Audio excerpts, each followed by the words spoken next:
இப்பொழுது மதிப்பிற்குரிய தலைவர் அவர்கள் பேசுவார்கள். இன்று காலம் சென்ற முன்னாள் தலைவர் திரு ஜெகநாதன் அவர்களுடைய பிறந்த நாள். அந்த உத்தமருடைய 64வது பிறந்த நாள் விழாவை கொண்டாடுவதற்கு எனக்கோ நமது அரசாங்கத்துக்கோ அருகதை இல்லை. அந்த உத்தமருக்கு எத்தனை பிறந்த நாள் விழா கொண்டாடினாலும் அவர் மறுபடியும் நம்மிடம் வரவா போகிறார். ஏதாவது ஆயிட போகுது. சொர்க்கத்தில் இருக்கிற தலைவர் நம்ம மாநிலத்தை பத்தி 2 வார்த்தை என் காதல சொன்னார். அதை நான் எப்படியாவது நிறைவேற்றுவேன். இப்ப எனக்கு தெரிய வேண்டியது, அவரை கொலை பண்ணது யார், யார் கொலை பண்ணது, அது எனக்கு தெரியணும். அது எனக்கு தெரிஞ்சு ஆகணும். அவங்களை பிடிச்சு தூக்கில போடணும். இந்த கேஸுக்கு ஸ்பெஷல் ஆபீசரா மிஸ் விஜயாவை டெல்லியில இருந்து அனுப்பிச்சிருக்காங்க. அவங்க கிட்ட இருக்க நேர்மை, அவங்க கிட்ட இருக்க துணிச்சல், அவங்க கிட்ட இருக்க வீரத்தை பார்க்கும் போது அசோக சின்னத்தில் இருக்க ஒரு சிங்கம் உயிரோட வர மாதிரி இருக்கும். அவங்களுக்கு என் அரசாங்கத்துக்கிட்ட இருந்தோ, என்கிட்ட இருந்தோ, என் மக்கள் கிட்ட இருந்தோ அந்த கொலைகாரனை பிடிக்கிறதுக்கு முழு ஒத்துழைப்பு கிடைக்கும். மேஜையை தட்டி சொல்றேன்.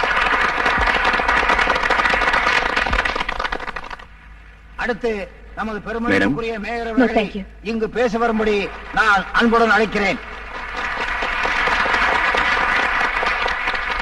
பெரியோர்களுக்கும் மேடையில் அமர்ந்திருக்கும் பிரமுகர்களுக்கும் என் வணக்கம். நமது முன்னாள் தலைவர் திரு ஜெகநாதன் அவர்கள் எவ்வளவு எளிமையானவர், எப்படியெல்லாம் செயலாற்றக்கூடியவர் என்பது எல்லோருக்கும் தெரியும். அவருடைய மறைவு நம் மாநிலத்திற்கு ஒரு இழப்பு. நான் எத்தனையோ தலைவர்களை கண்டிருக்கிறேன், ஆனால் இப்படி ஒரு மக்கள் தலைவரை இதுவரை கண்டதில்லை. மக்கள் நலனில் அவர் கொண்டிருந்த அக்கறை, நம் நாட்டின் மீது அவர் கொண்டிருந்த பற்று, இவையெல்லாம் அவரை ஒரு உன்னத நிலைக்கு உயர்த்தியது.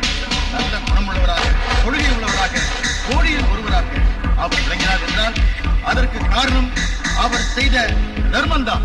மனிதர்கள் பிறக்கிறார்கள், மறிகிறார்கள். ஒரு மனிதன் எவ்வளவு காலம் வாழ்ந்தான் என்பதை விட அவன் எப்படி வாழ்ந்தான் என்பதைத்தான் வரலாறு கூறுகிறது.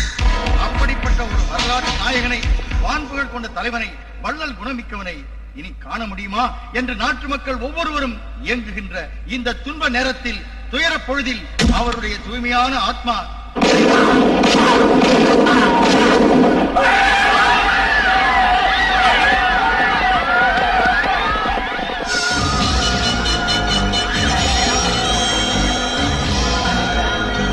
ஐயோ, அதோ மேயரை சுட்டுட்டு வர்றா, அவனை பிடிங்க, அரெஸ்ட் பண்ணுங்க.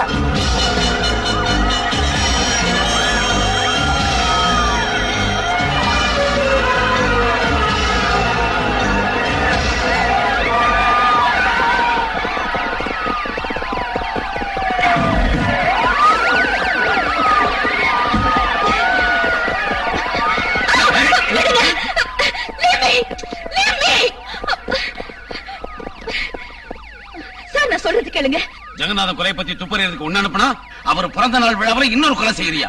எஸ், நீதான் கொன்ன. மேயரை ஏன் கொன்ன? யார் கொலை சொன்னா?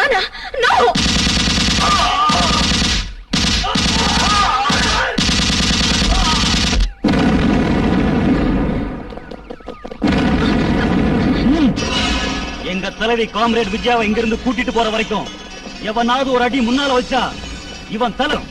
Come on comrade Vijaya, comrade Vijaya, comrade Vijaya, comrade Vijaya, comrade Vijaya, comrade Vijaya, comrade Vijaya, comrade Vijaya, comrade Vijaya.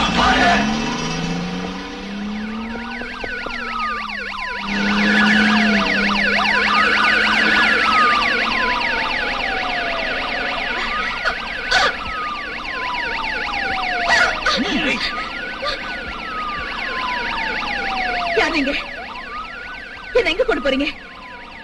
பேசாம இருக்கீங்களே, உங்களை நான் கேட்கிறேன், சொல்லுங்க.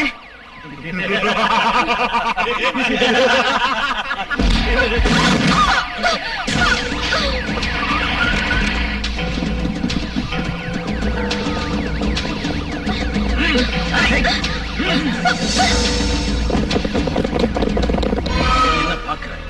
புலி கிட்ட இருந்து மான் தப்பிக்கலாம், போலீஸ் கிட்ட இருந்து குற்றவாளி தப்பிக்கவே முடியாது. குடும்பத்துல இருக்க வேண்டிய ஒரு பொண்ணு கொலகாரியா நடமாடுறத சட்டம் அனுமதிக்காது. நீ பெண்கள் இனத்துக்கே ஒரு களங்கம். உன்னை பார்க்கவே வெறுப்பா இருக்கு. உன்னை விட்டு வச்சா இந்த மாதிரி இன்னும் எத்தனையோ கொலைங்க இந்த நாட்டுல நடக்கும். நீ ஒரு புரட்சிக்காரிங்கிறது நல்லா புரிஞ்சிடுச்சு. ஜெகநாதனோட சாவுக்கும் மேயரோட கொலைக்கும் நீதான் காரணம். இதெல்லாம் உண்மை உண்மை இல்ல, இதெல்லாம் உண்மை இல்ல. சட்டம் ஒழுங்க என் உயிரை மாதிரி நினைச்சிட்டு இருக்கேன்.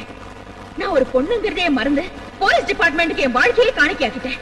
சின்சியாரிட்டிக்கு இந்த பயங்கரமான உருவத்தை உங்க நீதிமன்றம் கொடுத்தா பூகம்பம் வந்து இந்த நீதிமன்றம் இடிச்சு போயிடும் யோரானா, இடிச்சு போயிடும். எந்த ஆதாரமும் இல்லாம இந்த குற்றச்சாட்டை சொல்லலை your honour. I got all the evidence. What the bloody evidence you have? Come on, show me. Come on.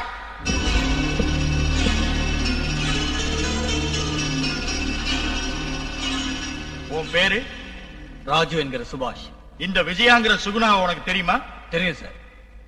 அவங்க தான் எங்க வார் குரூப் லீடர். கல்லூரி நாள்ல இருந்து தீவிரவாதத்துக்கு வாழ்க்கையை காணிக்கை ஆக்கிட்டாங்க. எங்கள மாதிரி இளைஞர்களுக்கெல்லாம் கேபிட்டலிஸ்ட வெற்றத்துக்கு தீவிரவாதத்தை ஆயுதமா கொடுத்தவங்க. முக்கியமான விஷயத்தை சொல்றேன். எங்க தீவிரவாதத்தை நாசமாக்கிறதா சொன்னார் முன்னாள் தலைவர். அவரை அன்னைக்கு பாம் பிளாஸ்டிங்ல சாகடிச்சது எங்க காம்ரேட் விஜயா தான். அவங்க தைரியத்தை பாராட்டுங்க, அவங்க வீரத்துக்கு வாழ்த்துக்கள் சொல்லுங்க. என்ன மாதிரி ஆளுங்களை தூக்குல போடுங்க. ஆனா அவங்கள மட்டும் ஒண்ணும் செய்யாதீங்க பிளீஸ். அவங்க இல்லாட்டி போனா எங்க இயக்கமே அணைஞ்சு போயிடும். ஆமா, அவங்க கையாலதான் இந்த சமூகத்தை பாதிச்ச நச்சு புழுக்களை எல்லாம் அழிச்சாகணும்.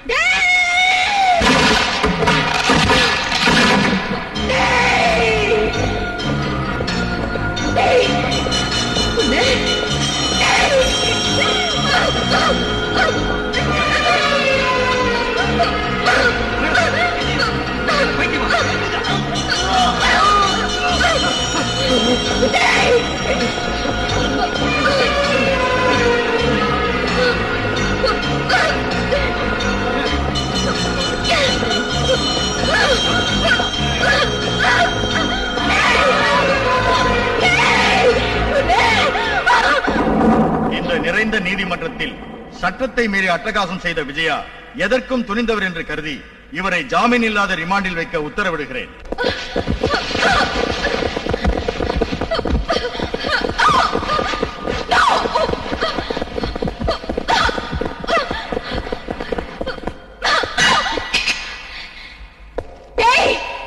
இன்னும் எவ்வளவு கதை சொல்வீங்கடா? சொல்லுங்கடா. Come on. Rascals. I will see your end. Yes. இந்த விஜயாவை யாரும் தடுக்க முடியாது. Scoundrels.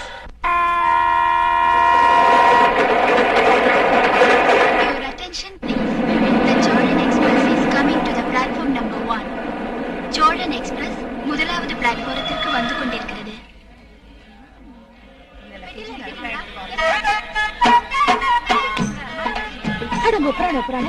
எப்போ கிளம்புன்னு இப்ப வந்திருக்கு. எப்படியோ வந்து சேர்ந்துருச்சு. அப்பா இறங்குங்க. கண்ணனையும் பொண்ணையும் இறக்குங்க. உங்க லட்சணத்தை பார்த்தா உங்களுக்கு கூட இடுப்புல வச்சுக்கணும் போல இருக்கு. அப்பா இறங்குங்க. வந்துட்டேன். ஓ இடுப்புல ஒண்ணு, என் கையில 2 வச்சுக்கிட்டு மறுபடியும் புளியங்கயா. இவங்கள இருக்கிறதா சாமான இருக்கிறதா? அடங்க ஒப்பரானே, நம்ம பிள்ளைங்களை நாம இறக்காம பக்கத்து போட்டியில இருக்கிறவங்கள இறக்குவாங்க. சரி வாங்கிக்க. என்ன சிரிக்கிற? சாந்தி, சாந்தி, என்ன நீயே சிரிச்சிட்டு இருக்க? பிள்ளைங்க. அடங்க ஒப்பரானே. சாந்தி, குழந்தை பைத்தியம் எல்லா ஊர்லயும் சொல்ல வச்ச மாதிரி இந்த ஊர்லயும் சொல்ல வச்சிடாங்க. பாரு, நமக்கு இந்த ஊர்ல இருந்து டிரான்ஸ்பர் ஆகிறதுக்குள்ள உன் கற்பனை எல்லாம் உண்மையாயிடும். நமக்கு புள்ள பிறப்பா. Sure. அது நடந்தா உங்க வாயில சக்கரை போட்டு வடபள்ளி முருகனுக்கு உங்க தலைமுடி கொடுத்துருவேன்.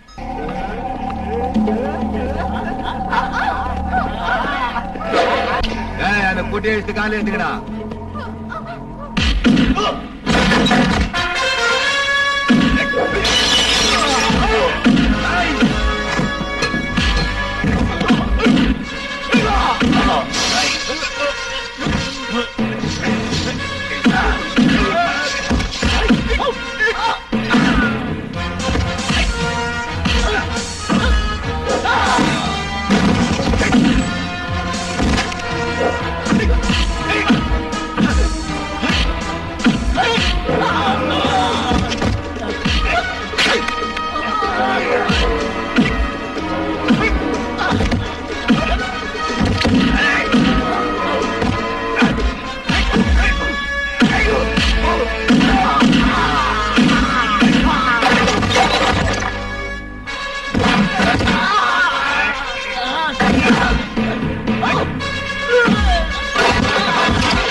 ஒரு நாள் ஆகல, ரோட்ல என்ன கலாட்டா? அது இல்ல சார். Shut up. போங்க போங்க இங்க இருந்து. Ashok, stop it, I say. இந்த ஆத்திரத்தினாலதான் உனக்கு அடிக்கடி சான்சர் வந்துட்டு இருக்கு. This is the last warning for you. பெரியவங்க யாரு சின்னவங்க யாருன்னு தெரிஞ்சுக்கிட்டு யூனிஃபார்ம் போட்டுக்க. இல்லாட்டி போனா டிபார்ட்மெண்ட்ல ஹேண்ட் ஓவர் பண்ணிடு. Get of.